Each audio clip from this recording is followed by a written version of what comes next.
Como começar a sua carreira de gestão e lidar com o mercado da atualidade? Para isso, estamos aqui com Luiz, Laís, Felipe e o nosso entrevistado, Rafael Mundim. Bem-vindo, Rafael. Valeu, tamo junto. Obrigada por receber a gente, né, dessa questão que é um trabalho da faculdade, mas é muito importante para a gente poder desenvolver novas habilidades comportamentais para a nossa carreira de gestão e também para a nossa vida acadêmica, também na faculdade. Bom, então, para a gente bater esse papo, Rafael, a gente queria começar perguntando para você como tudo começou. Desde a sua parte de empreendedorismo, desde chegar aqui na igreja, como foi um pouquinho. Conta pra gente um pouquinho da sua história. Tá. Primeiro, boa noite a todos. É um prazer estar falando com vocês, é um prazer atender aí o convite de vocês, principalmente do Felipe, que é um amigo querido, tá? E falar que estou muito grato de poder participar. E vamos lá. Minha história de empreendedor começou... Vou começar um pouquinho mais atrás, quando eu nem era empreendedor, na verdade, eu era um aspirante a querer trabalhar. Eu tinha ali meus 17 anos, tinha acabado de entrar na faculdade, e meu pai falava assim, a minha obrigação é te formar. Eu falava assim, pai, beleza, eu vou formar, mas eu quero trabalhar. Não, você vai estudar. Eu falei, pai, eu quero trabalhar, já até arrumei onde eu vou trabalhar. Aí ele, não, você vai estudar. Eu falei, não, quero ir trabalhar. Então tá, então você vai, mas você que vai ter que se virar e cuidar de ir e tudo mais. Eu falei, não, mas onde eu vou trabalhar no caminho pro seu trabalho, você me leva. Eu falei, não vou te levar. Não quis deixar nada fácil, né? Não deixava. E eu agradeço todo o tempo o aprendizado que eu tive nessa época, porque foi um tempo assim que eu tive que aprender a me virar. Então eu não tinha esse costume, né? Então eu aprendi muito a me virar. E ali eu trabalhei um tempo nas empresas de uma tia minha, depois de um tio meu, e até interessante, um tio meu que me chamou para trabalhar com ele, ele falou assim, eu falei assim, tá, tio, eu vou lá trabalhar com você, mas eu vou fazer o quê? Ele falou, nada. Como assim, nada? Eu, não, nada. Você vai sentar do meu lado e vai ficar vendo o que eu faço. E de verdade, eu ficava vendo ele atender telefone e atender as pessoas da empresa. E ficava olhando aquilo ali, como que funcionava. E assim, eu aprendi demais. E ele nem me colocava para ir buscar muita coisa, não. Eu literalmente ficava sentado do lado dele, olhando o que ele estava fazendo. E depois ele veio se tornar sócio meu mais na frente. Mas então a minha primeira empresa foi no ramo de veterinária. A família tinha fazenda, e aí eu vi uma oportunidade de dar curso para os veterinários. E aí a gente montou, e eu fazia uma divulgação, não tinha rede social na época, era jornal, revista. E aí começamos a divulgar e fazer curso para os veterinários para inseminação artificial, que na época chamava transferência de embriões. Aí hoje ainda existe, mas faz muito FIV. Então a gente desenvolveu e eu administrava a empresa. Aí os veterinários davam os cursos para os veterinários que iam lá para a fazenda, a gente hospedava eles, organizava tudo e eles ficavam lá. Acho que essa empresa eu fiquei nela, acho que um ano e pouco. E aí depois surgiu a oportunidade de eu montar minha primeira empresa em 2004, a empresa de engenharia. Aí que foi daí que eu dei uma guinada mesmo nas empresas. Em um ano, a gente tinha ali... Eu comecei com 4 carros, se eu não me engano. Em um ano eu já tinha passado para 12, já tinha não sei quantos caminhões e já quase 100 funcionários. E foi só crescendo. E aí esse foi o começo. De lá para cá, desenvolvi várias outras áreas de atividade. Então, trabalhei com construção civil, construção elétrica, prestação de serviços, incorporação, construção civil eu já falei, indústria de alimentos, restaurante, deixa eu ver, loja de roupa junto com a minha esposa também. E hoje estou mais focado administrando uma igreja, fazendo a gestão de uma igreja, de uma entidade sem fins lucrativos. Então, assim, um resumo seria isso. E é engraçado porque são empresas de nichos completamente diferentes, são segmentos ali completamente opostos, né? E qual que foi a sua iniciativa, por exemplo? Assim, eu vou focar hoje na igreja. Qual que foi a sua tomada de decisão? Tá, lá atrás, porque assim, a igreja, na verdade, começou como um chamado, né? Então, não é como um investimento, né? Hoje eu dedico algo para realmente... dediquei todo o conhecimento que eu fui adquirindo no decorrer do tempo para poder aplicar na igreja para servir a Deus, né? Então, assim, porque eu podia estar dedicando nas empresas, podia estar fazendo dentro das empresas. Não que eu deixei de dedicar, mas eu tenho focado mais aqui. Mas a questão de desenvolver vários nichos diferentes foi mais pensando naquela... eu escutava muito lá atrás, eu fiz muito curso, muito. Eu sou formado em Direito, tá? Nem... Eu ia perguntar se era engenharia, né? Porque não. A primeira empresa dele foi engenharia. Eu falei, sou formado em Direito.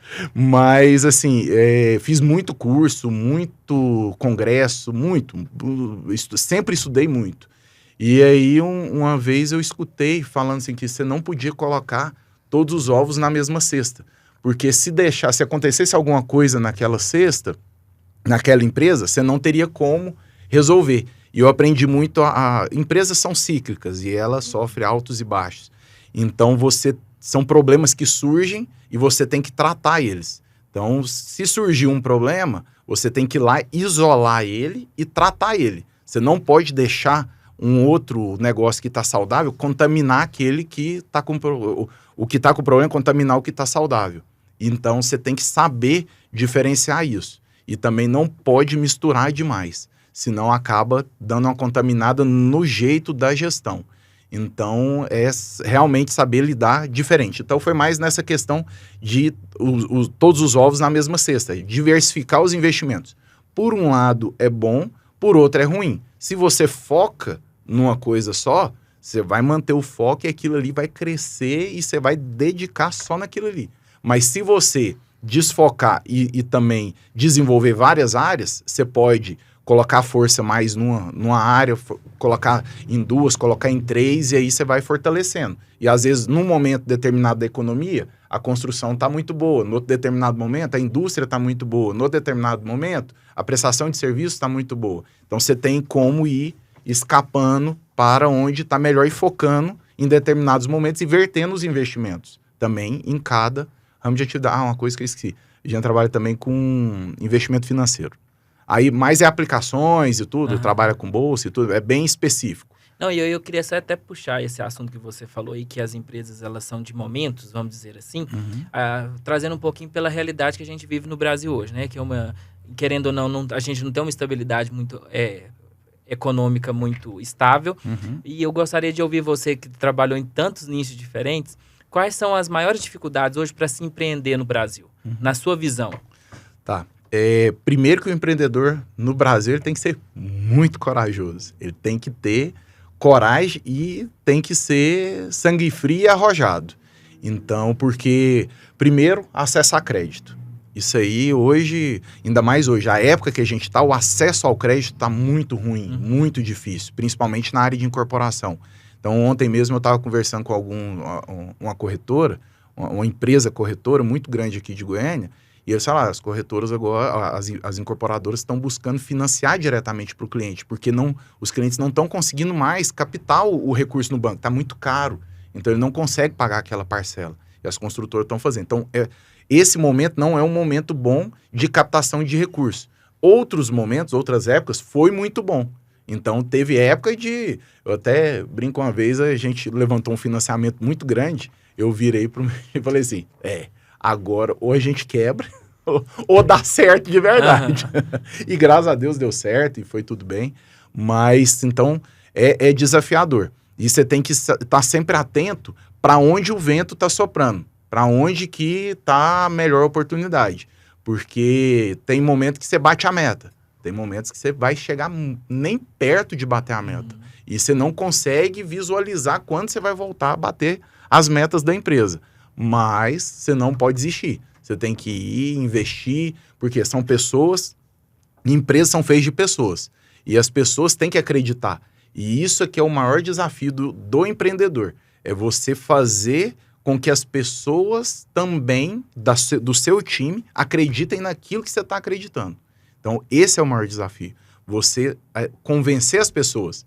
Porque a hora que você olha uma empresa que está em dificuldade, às vezes, o mercado dela não está tão bom, como é que você vai dar gás para o pessoal também acreditar? Né? Então, isso é um desafio muito grande. Mas é gostoso. É aquele negócio. A gente tem que gostar de problema. E muito. Você tem que gostar de acordar e dormir com problema. Curiosidade, como é que você passa isso para sua cadeira de funcionários, de colaboradores, fornecedores? Como que você passa essa sua questão de passar o que a sua empresa ela tem esse propósito? Como é que você passa isso para eles? Eu sou muito pelo exemplo, certo? Então, eu sempre tento ter uma postura muito firme, um jeito, né? Um estilo de vestir, um estilo de conversar, um estilo de tratar. Então, isso tudo reflete em toda a cadeia. Por quê? Tudo é de cima para baixo. Se eu for uma pessoa desleixada, todo o resto da cadeia vai ser desleixado. Se eu for uma pessoa séria, todo o resto da cadeia vai tender a ser sério também. Então, tudo é uma questão de... Que é um reflexo, né? A sua empresa é o espelho do que você é. Porque você tem várias maneiras de fazer. Você pode fazer pelo medo, você pode impor o medo, e já vi isso em algumas outras empresas de conhecidos, ou empresas que eu já comprei também. Aí você vê que, assim, era uma cultura do medo. As pessoas são bem remuneradas, e é proposital, muitas das vezes é proposital, só que é uma pressão muito grande para a coisa acontecer. E aí a pessoa fica com medo, mas se eu não fizer, eu vou perder meu emprego, aí eu não tenho meu salário. Aí vira aquele... E aí não fica, tem acho clima. que funciona até um período, né? Sim. Porque depois você perde funcionário, no fim das contas, né? Uma coisa que... Para outros pontos, né? Doenças psicológicas. Problemas até jurídicos para a própria empresa, também. né? Uma coisa que eu apliquei muito, mas tudo é porque você vai aprendendo ao longo do tempo. Mas a hora que você pega assim, ó, que você vai pelo exemplo e pela motivação, você tende a perpetuar. Hoje, no passado, eu não pensava tanto. Eu sempre falava assim, ó, a empresa ela tem o seu ciclo, ela tem um ciclo de vida, mas não, ela pode perpetuar. Então, para perpetuar, você tem que cuidar principalmente das pessoas da empresa. Então, com esse cuidado, você vai fazer ela perpetuar, porque as pessoas vão perpetuar. Elas perpetuando, a empresa vai perpetuando também. Mas isso eu trouxe muito para o caso da igreja, principalmente. Por quê? Maioria de entidades sem fins lucrativos, ela é uma estrutura baseada em estatutos, né? Então, ela tem que estar sempre renovando, não é igual uma empresa. A empresa é quase que um imperialismo, né? Eu sou o dono, eu mando e daqui para baixo, se não obedecer, põe para rua, né? Então, instituição sem fins lucrativos, não. É diferente. Então, pode ser tratado do mesmo jeito? Pode. Mas não é a intenção onde eu tô hoje. Então, o principal foco é o quê? Cuidar das pessoas e perpetuar. Para perpetuar, eu tenho que ir pelo exemplo. E tem que ir pela admiração ou pela postura. Então, tem que ter esse trabalho para ter principalmente o desenvolvimento psicológico das pessoas. Não só na parte psicológica em si. Porque todas as pessoas hoje têm, às vezes, uma ansiedade ou algum problema do passado que... E adquire, assim, que não seja envolvido a trabalho, né? Vem trazendo de fora e a gente implementa na nossa rotina. Isso. Mas a gente também ajuda a tratar isso dentro do local onde a gente trabalha, ou na igreja, em qualquer outro lugar. Porque isso é que é bacana. Porque, assim, eu creio e acredito que a gente tem uma missão aqui, que é cuidar de pessoas. A gente só é cuidado porque a gente só existe porque outras pessoas cuidaram da gente. O pai, a mãe, um tio, alguma coisa. E quem consegue passar o conhecimento de tudo que a gente vai aprendendo são pessoas. Hoje tudo bem, você tem aí o celular, a informação é muito mais aberta, mas nada como o ensinamento de outras pessoas. Por quê? O ser humano é feito de conexões. Você tem que conectar com outros seres humanos para poder evoluir e desenvolver. Não tem jeito. Se você pegar uma criança e deixar ela sem ir para a escola, ela não vai aprender a socializar. É na socialização que vem o aprendizado. É um aprendendo com o outro, né? Até casamento a gente fala muito, né? Um afiando o outro, né? É um ensinando ao outro. Então, minha esposa usa até uma analogia bacana que eu acho da lavanda, né? Todos nós, você vai aprimorando na medida igual a lavanda. Se você pegar uma lavanda e cheirar ela, você só sente aquele cheiro ali agradável. Mas se você esmagar ela, aí você vai sentir um cheiro realmente intenso e que ela vai liberar. Então, todos nós, a gente está o tempo todo sendo esmagado, seja na empresa, seja no relacionamento, seja em qualquer lugar. Então, é passando um processo de esmagamento para poder liberar tudo aquilo que a gente tem de melhor. E é convívio, né? Quando ele fala sobre que a igreja se torna uma empresa, querendo ou não, administrativamente, mas envolve muito mais também a questão do cuidar, né? Você muda a vida de alguém ali dentro, né? Você muda diretamente a realidade daquela família, daquela pessoa que chegou muito, vamos dizer assim, não acreditando mais no futuro, mas sai acreditando. Então, existe uma responsabilidade também pessoal com as pessoas que entram aqui na igreja, né? Eu acho isso muito bacana também. Sim. Vamos dizer assim, a responsabilidade dobra, ou até multiplica por umas 1000. Porque aí realmente você vai cuidar de pessoas, né?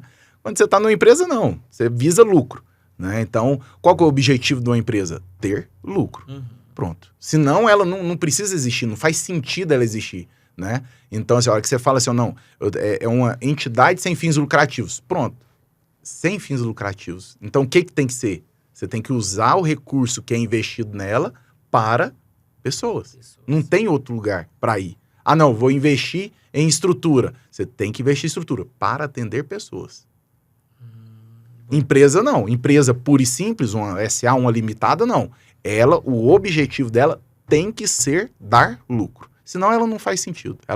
Ela deixa de existir, ela perde o princípio dela. E é o princípio, vamos dizer assim, princípio de existência mesmo. Porque tudo bem, toda empresa tem que ter a parte social dela. Mas para ela exercer a parte social dela, ela precisa ter lucro. Ela não tem jeito. Não vai chegar uma pessoa lá, numa construtora, e falar assim, gostei de você, vou te dar um dinheiro. Não vai acontecer. Nem sonho, né? Gostei do seu empreendimento, vou comprar porque é bacana. Então, você tem que visar ter o lucro para poder ter a parte social dentro da empresa, diferente das sem fins lucrativos. Bacana. Filipão? Então, dentro das suas empresas que você administrou, no quadro de funcionários, fala pra gente qual foi o maior número de funcionários que você administrou dentro de um período, as dificuldades, os pontos que você considera negativo, positivo, mais fáceis, mais difíceis, dentro de gestão de pessoas. Conta pra gente. Acho que foi meados ali de 2012, eu acho. Foi uma época que a gente tava com muito contrato, muito. Tinha muita coisa. Mexia com infraestrutura de obra pesada, principalmente. A gente tinha vertido muito a nossa estrutura e os investimentos nisso. Aí eu lembro até que a gente faz reunião de apresentação mensal. Aí tinha um dos membros do conselho que não era, ele era novo, ele tinha acabado de chegar. Chama até Handel.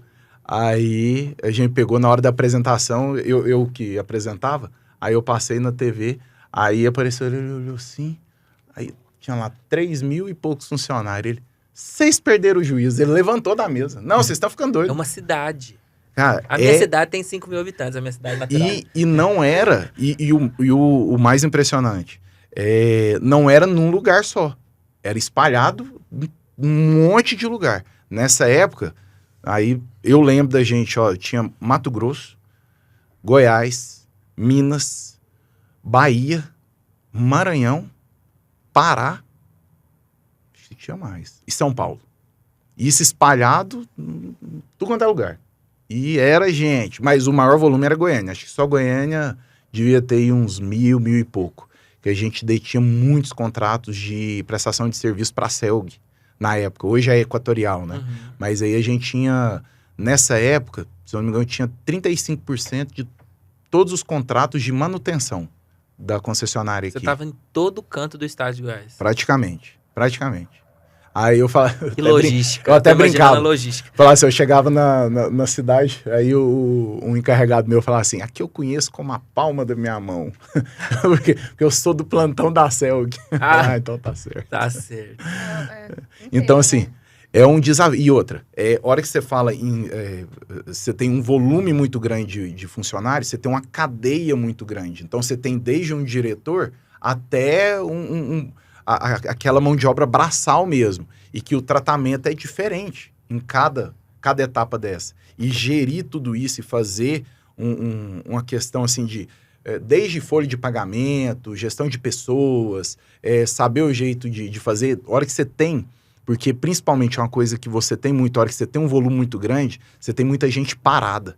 No volume hoje, se você fizer uma proporção aí de 1.000 funcionários, a cada 1.000 você vai ter no mínimo uns 60 a 80 que vão estar teoricamente parados. Por quê? Você tem gente tirando férias, você tem gente doente, você tem gente ganhando filho, você tem gente que tá cumprindo porque o pai ou a mãe faleceu. Então, você sempre tem ali um universo de 6 a 8% que está literalmente parado. Você está pagando eles, a empresa, tudo bem, está dentro do custo, mas eles estão literalmente, naquele momento, parados.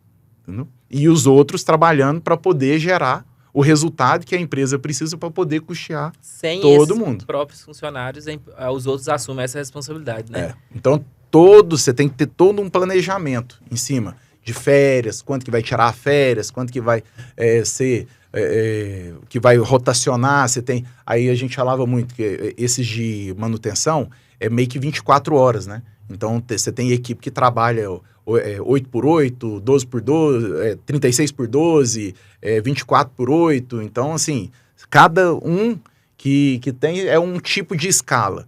E aí você tem que fazer todo esse planejamento, é bem complexo, complexo. E querendo ou não, tem muita gente que confunde que não é nós, tem algumas pessoas que pensam que eu não preciso me adaptar ao trabalho, né? O trabalho que tem que adaptar à minha vida. E aí começa essas discussões dentro da empresa que se perdem. Intrigas, né?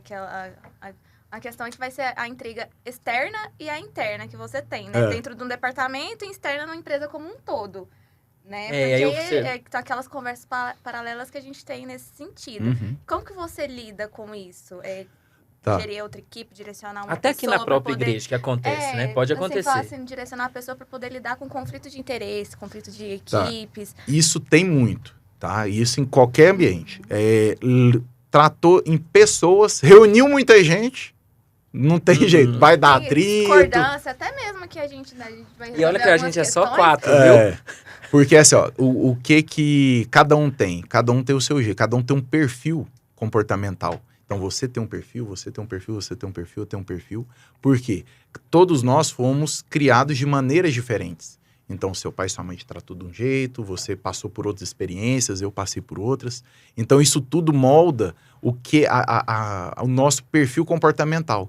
E a hora que você coloca pessoas diferentes no mesmo ambiente, isso acaba dando choque. E aí acaba surgindo isso. Conversa paralela, intriga, um briga com o outro, não dá certo. Uma das coisas que eu mais faço, na verdade, é gerir conflitos interpessoais. Tá? Imagina. Isso aí não tem jeito.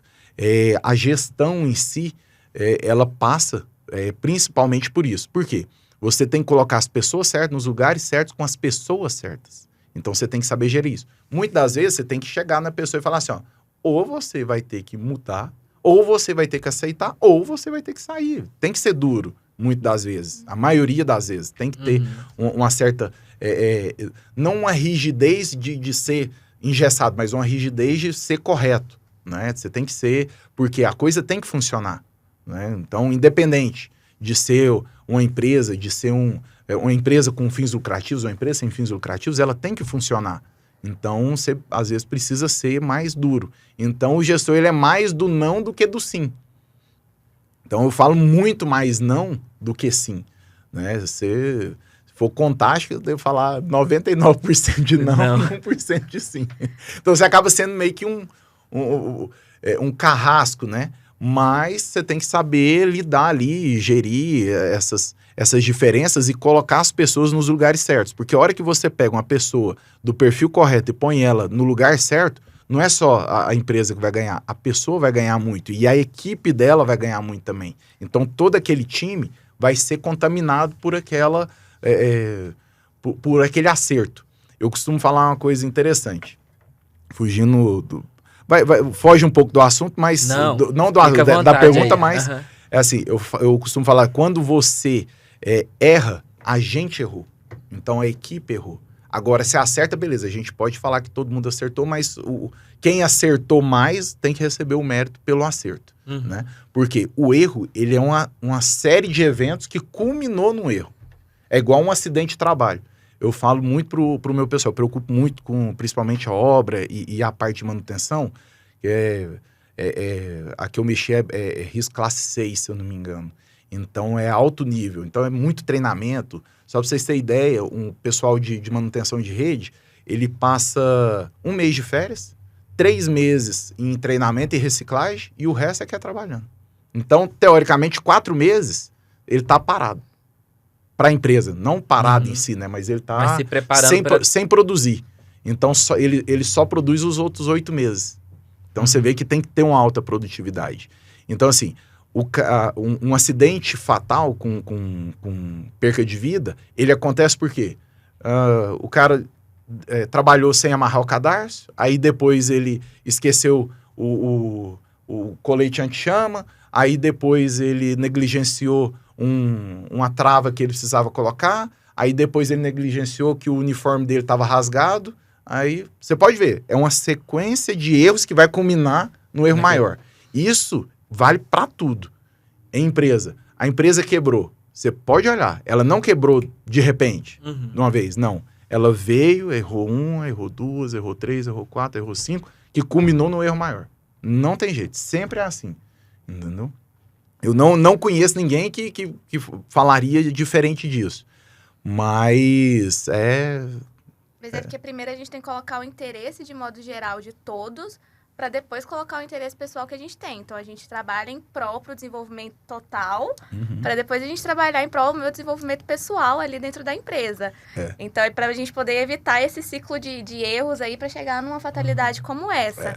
Né? E hoje a gente tem, né, ferramentas que pode ajudar a gente fazendo recrutamento de seleção, como traço de perfil de personalidade, para poder já contratar a pessoa para o segmento que a gente tem o interesse principal. É para tentar diminuir um pouquinho aí desses conflitos que tem no dia a dia. Eu acho que é igual o Rafael falou. Às vezes a pessoa te dá tanto trabalho, mas é porque ela está apenas no local errado. Quando você muda ela começa a ser muito mais produtiva do que qualquer outro servidor também. Você tem que saber extrair o melhor das pessoas. Essa que é a verdade. Aí volta no cuidado, né, pra pessoa. Você tem que conseguir extrair. Porque todo mundo tem algo grandioso dentro de si. E é meio que assim, você nasceu e foi construindo isso. E se você não tiver alguém que saiba extrair isso, não tem como. E isso é para tudo. A gente não consegue extrair de nós mesmos. A gente precisa de alguém para extrair, para poder levar... A gente consegue chegar até um determinado ponto sozinho. Depois você tem que juntar forças para poder ir mais além. Não tem jeito. Então, você precisa de conexões de outras pessoas, para poder trocar ideias, informações, investimentos, para poder evoluir e alavancar mais. Antes da gente começar aqui a gravar o bate-papo, a gente falou sobre isso, mas eu gostaria só de reforçar sobre a questão da comunicação. Querendo ou não, você disse que você 80% da sua vida diária é focada aqui na igreja. Na sua visão, qual que é a participação da comunicação para dentro vamos falar aqui mesmo da igreja, qual é o seu papel como gestor administrativo daqui nisso e como você vê a comunicação como estratégia ou ferramenta para garantir a evolução da empresa? A gente fala na questão administrativa mesmo aqui da igreja. Comunicação é tudo dentro da empresa. Se você não souber comunicar bem, as pessoas não vão entender bem, não vão executar o que precisa ser feito, tá? Então, se você não for uma pessoa clara e assertiva, você não vai conseguir passar isso. Aí as pessoas vão começar a errar. Elas vão começar a fazer, às vezes, do jeito que não deve ser feito. Tudo bem, você cria manuais, tem manuais de boas práticas, tem... leis, você tem todo um contexto, mas se você não, como liderança, não conseguir passar a essência, não funciona, entendeu? Então, assim, e uma coisa interessante você só consegue crescer empresas, qualquer tipo de instituição lucrativa, sem fins lucrativos, criando líderes. E como que você cria bons líderes? Fazendo uma boa comunicação. Você tem que saber comunicar aquilo que você quer que aconteça de uma maneira correta e assertiva. Por quê? Se a pessoa entender errado, ela vai fazer errado. E não vai dar certo. Aí ela vai ficar batendo a cabeça, vai errar, vai cometer deslizes. Jogar a culpa em quem passou a informação para ela. Isso. Né? Então você tem que ter a comunicação muito bem alinhada com os princípios, com a visão, com a missão, com os valores. Isso tem que estar muito bem claro. E aqui a igreja em si tem missão, valor? Tem. E assim, a gente até não tem... Foi até bom ter falado, precisa até divulgar mais. Estou até precisando divulgar mais.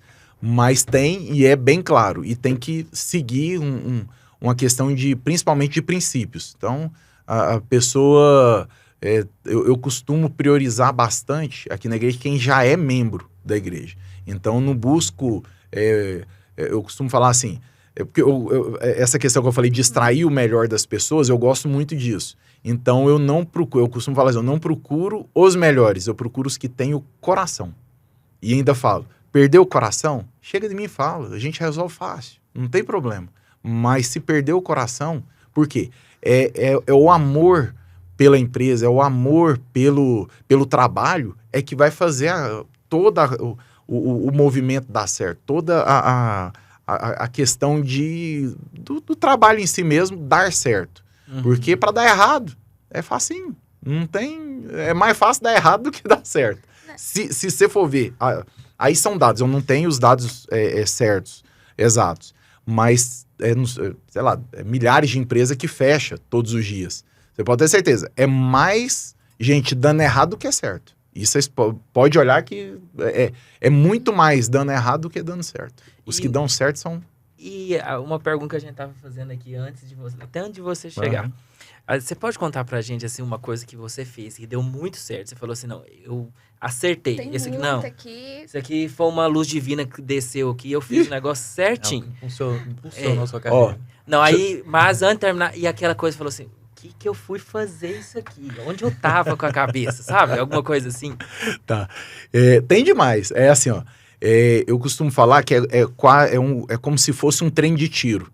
Então, a empresa, na verdade, você está arriscando, você está investindo. Então, o que é um investimento? Você está pegando um revólver e dando tiro. Então, você atira, não acertou, aí atira, chegou perto, atira de novo, chegou um pouco mais perto. Aí, a hora que você vê, opa, agora atirou, quase acertou. Aí, você vem com uma arma, um canhão. Aí, você dá um tiro de canhão, aí você acerta em cheio. Aí, é naquele momento que realmente, em empresa com fins lucrativos, aí você acerta, aí que você ganha dinheiro mesmo. Não tem jeito. Não existe empresa nenhuma posso sentar... tudo bem, eu nunca mexi no ramo de petróleo. Talvez o petróleo, como ele brota da terra, talvez seja diferente. Mas empresa natural que seja, prestação de serviço, qualquer outro tipo de coisa. Em algum momento, ela é altos e baixos. Então, você tem que ir calibrando. Então, você não ganha todo mês. Não tem empresa que bate meta todo mês durante 10 anos, 20 anos. Não existe. Então, em algum momento, ela vai perder alguma coisa. Ela vai deixar de cumprir a meta. Então, é essa calibração. Então, você vai calibrando. Então, assim, nos momentos que eu, vamos dizer assim, ganhei, lucrei muito. Não vamos falar ganhar, lucrou muito. Então, foi nesse momento que eu acertei aquele tiro de canhão. Então, um dos casos foi um contrato que eu negociei muito bem negociado, muito bem. Era um contrato de gerenciamento de grandes obras. Nunca tinha mexido. Na verdade, eu tinha um gerenciamento que eu tinha feito, mas pequeno, e fui pegar de uma obra muito grande. Fiquei até com medo na época, mas aí fiz um consórcio e tal, e deu muito certo. E o resultado era assim, nem eu acreditava. Meu Deus do céu. Eu dormia e falava assim, gente, peraí, eu vou acordar mais um pouquinho para aproveitar. E assim, massa. Um acerto, e foi assim, eu dediquei muito no contrato, e eu ia e negociava e fazia. Um outro também que eu lembro muito foi quando, aí você também tem que arriscar, né? Você tem que arriscar para poder acertar esse tiro de canhão, você tem que olhar e falar assim, hora que ninguém queria os contratos lá, tava tudo... os contratos tudo ruim, era contrato de 6 meses, uns contratos ruins. Eu pegava e falava assim, esse trem aqui vai dar certo. Você quer saber, o povo não tá querendo pegar, eu vou pegar tudo. Mas é porque eles não pensam no agora, né? Você pensa estrategicamente, por exemplo, vai me dar lucro daqui a 2, 3 anos, 5 anos. A gente pensa, assim, mais à frente. Então, foi aí que você falou assim, não, aqui eu vou ganhar dinheiro. Hoje não tá dando. Mas daqui a 5 anos... é normal ter medo, né, Filipão? Normal. Será que eu vou fazer esse negócio? Não, peraí. Aí a gente só pensa no errado, mas a gente... Ninguém tá investindo nesse momento. Será que compensa? Mas vamos analisar o mercado aqui daqui a uns 5 anos. Vamos pensar estrategicamente aí como que vai ser o negócio. É uma bolsa de valores do negócio. Porque assim, tudo é plantio e colheita. Eu plantei aqui e vou colher em algum determinado momento. Dependendo do negócio, em 1 ano, dependendo do outro, 5 anos, dependendo até em 10 anos. Você pega um loteamento. Faço bastante loteamento. Um loteamento, você começa ele, até você finalizar ele, é mais que um casamento. Tem loteamento que é 30 anos. E aí você fica ali, recebendo, e vai. Então, assim, é um período enorme.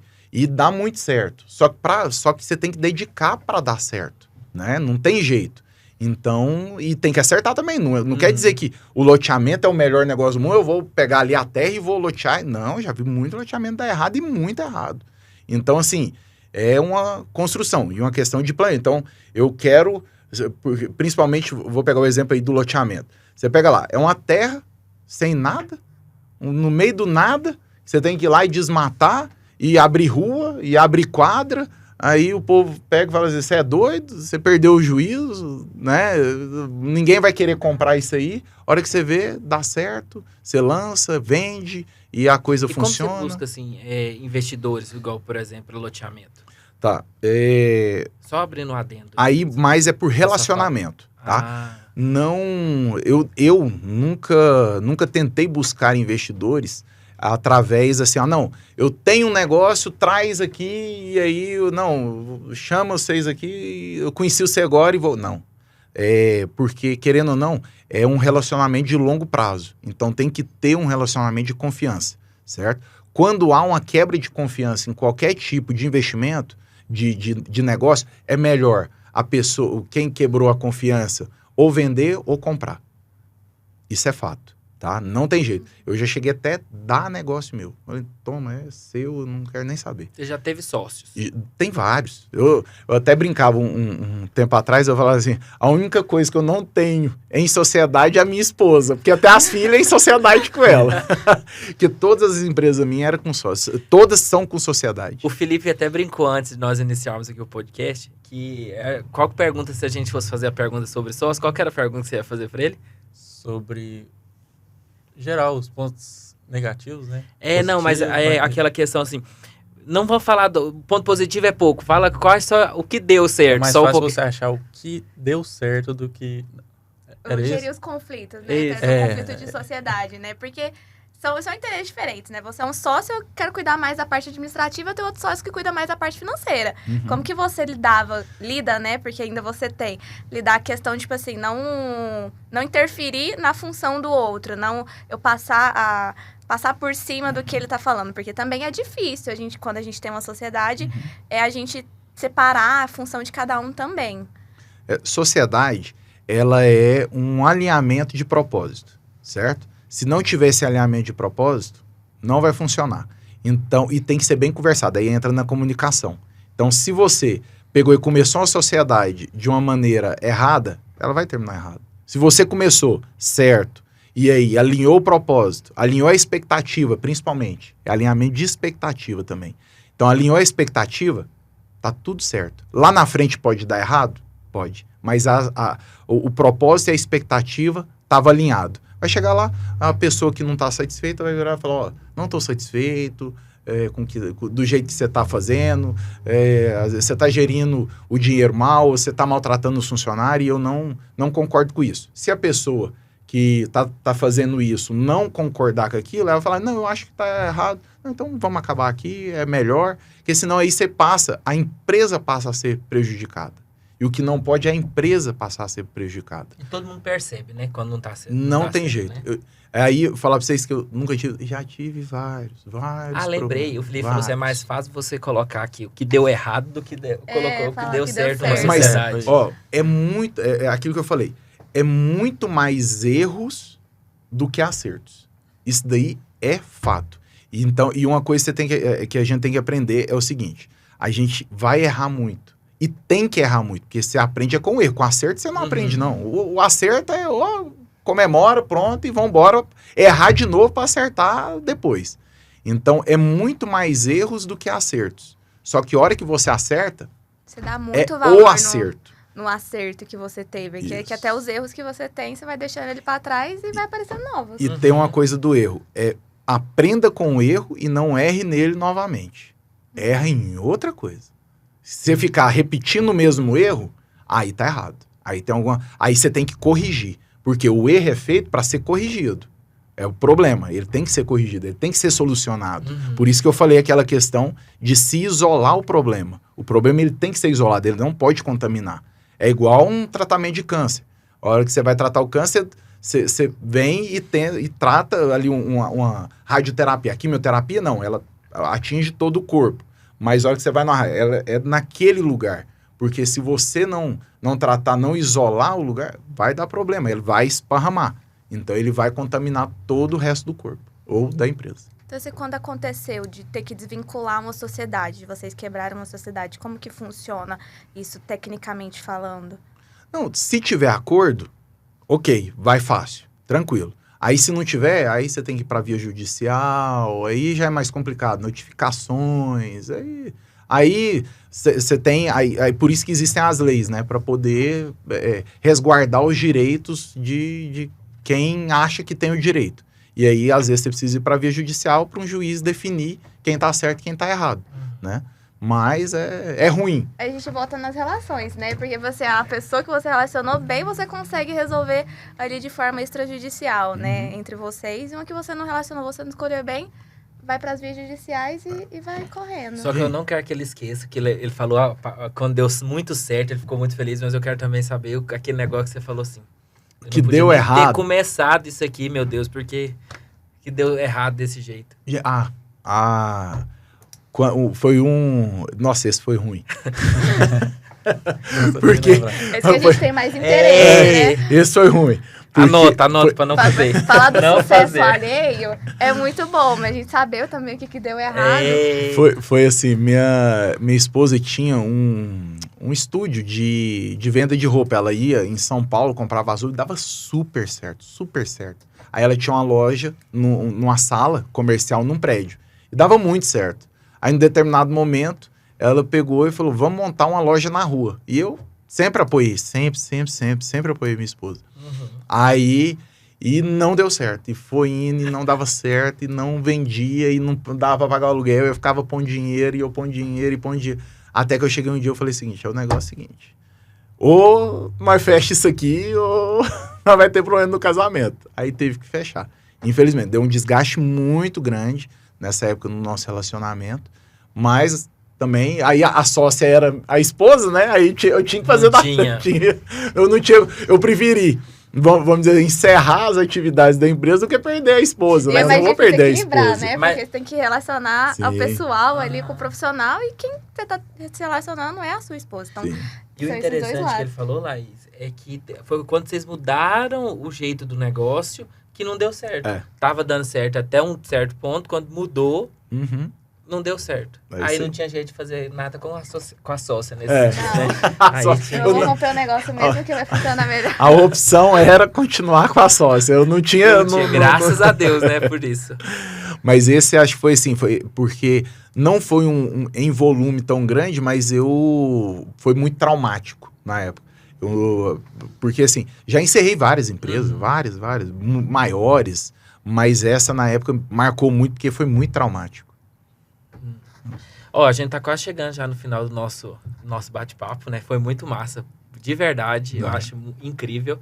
E vou deixar pro Felipe aí lacrar bem pra certo. Fechar, fala pra gente suas expectativas pro final do semestre, pro próximo ano, questão de gestão.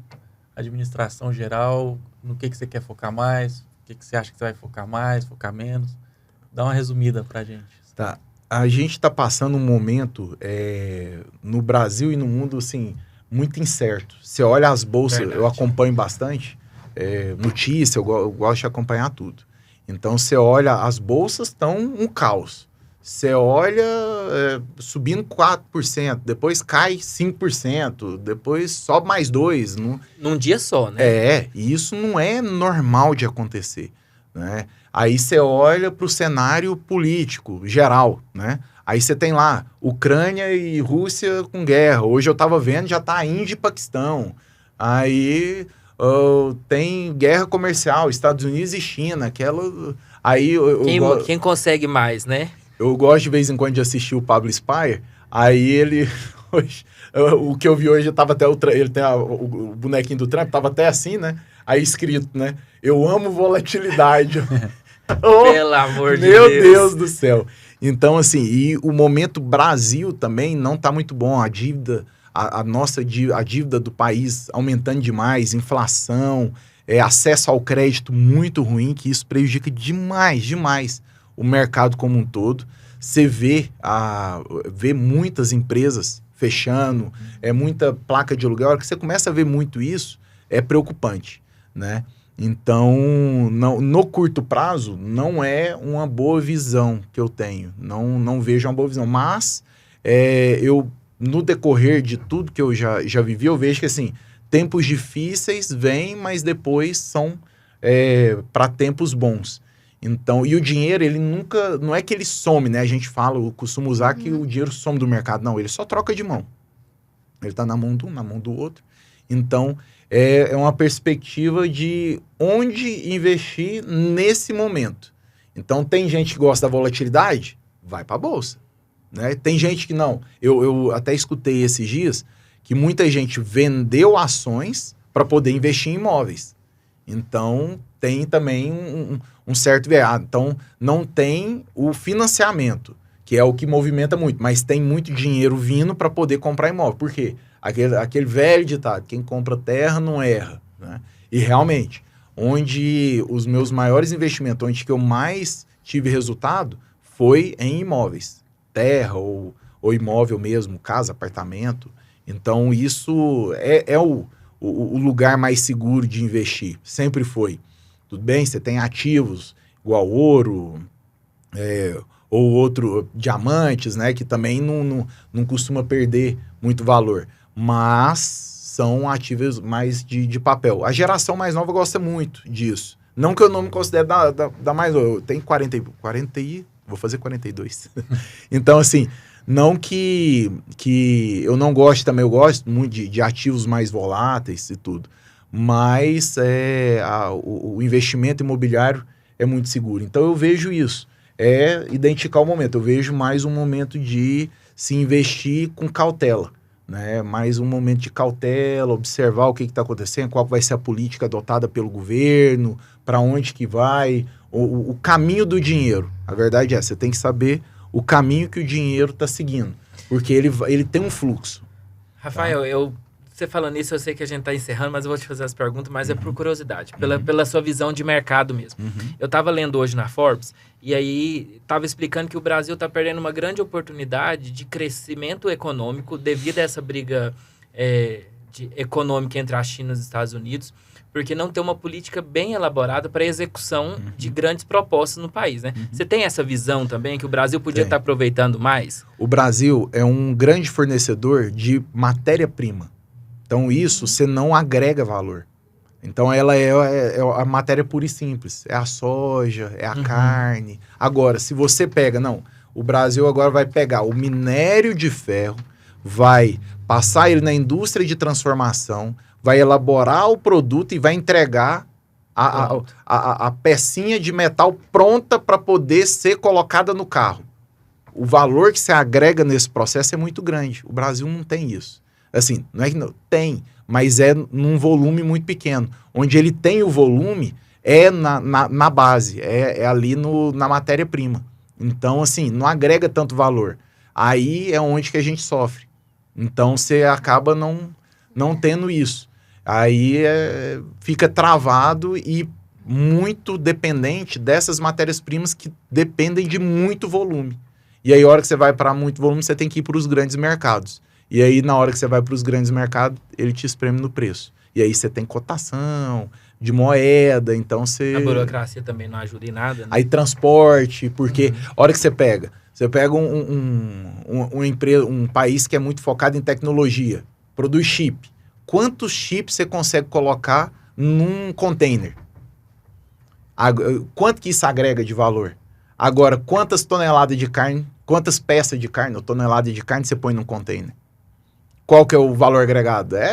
Sei lá, o de carne deve valer 1% do de chip. Então, assim, aí você não consegue agregar e não tem um direcionamento. E isso tudo depende, é a mesma coisa, é plantio e colheita. Então, o Brasil sempre veio de políticas difíceis, períodos conturbados, Nunca ciclos. foi para industrialização, né? Só para extração. Meu avô fala isso. Então, aí a gente quer o quê? Quer explorar a terra, né? Então, eu vejo muito isso na minha indústria, que a indústria minha é a indústria de produto final. Então, eu pego a matéria-prima, já alguns casos já transformada, e faço ela virar um produto para venda para o consumidor. Então, o valor que você agrega nesse processo é enorme. É enorme, enorme, enorme, enorme. Porque eu pego um saco de leite em pó e transformo em pote de sorvete. Então, um saco de leite em pó me gera quantos potes de sorvete? Então, é um monte. E com um valor agregado muito maior. Então, assim, aí isso trava, eu acho que é um grande entrave nosso. E depende muito de política, né? Depende de verter. Aí é na base. É desde escola, tem que ser trabalhado para o país melhorar. Isso leva anos, décadas, na verdade. Não sei se eu respondi a sua pergunta. Perfeitamente. Com certeza. Eu queria assim, mais. o papo tá muito bom, a gente poderia ir direcionar outros temas, né?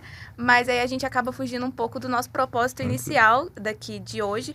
E pra gente encerrar, Rafael, eu queria que você falasse um pouquinho para outras pessoas. Igual somos novos administradores, estamos iniciando a carreira nesse momento, jovens nessa expectativa. O que você tem de recado para essa nova geração que está querendo aí entrar no mercado de trabalho, está querendo construir o seu negócio, seu próprio negócio? Dá uma mensagem para a gente mesmo, para a gente poder conseguir replicar para outras pessoas na nossa sociedade, no nosso ciclo social também. Fala um pouquinho pra gente. Posso falar ali? Até pra gente mesmo. Tá. Mas eu vou falar mais pra lá. eu nem olhei lá pra cá pro restante do pessoal. Mas a principal... o que eu sempre tentei muito na minha vida foi adquirir novos conhecimentos.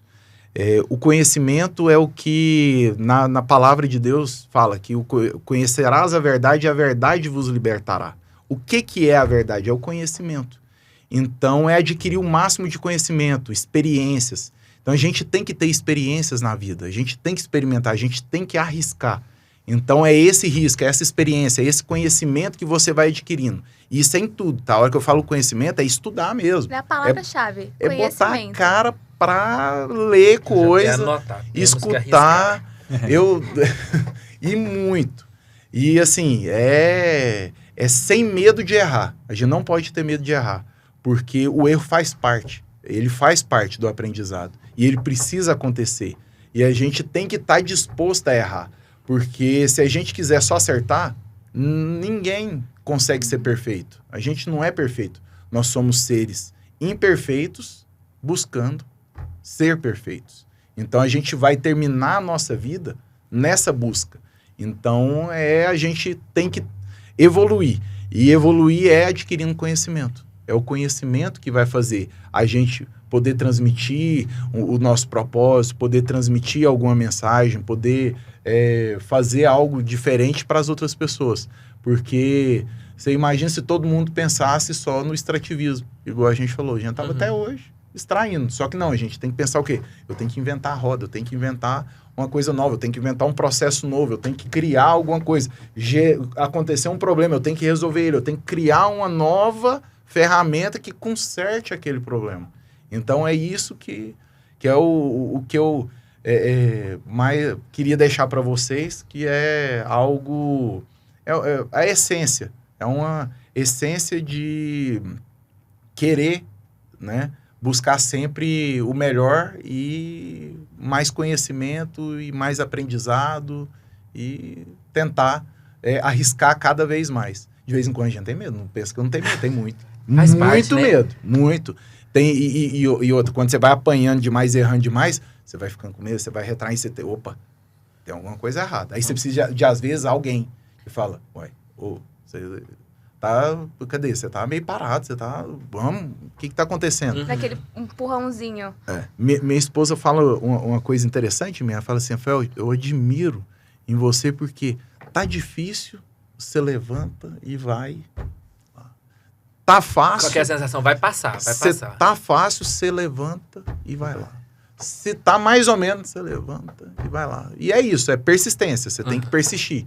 A vida é uma persistência, né? Todo dia a gente tem que persistir e tentar melhorar sempre.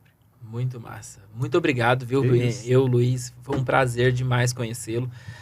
Já anotei muita coisa aqui. Dá para fazer um livro já, se quiser.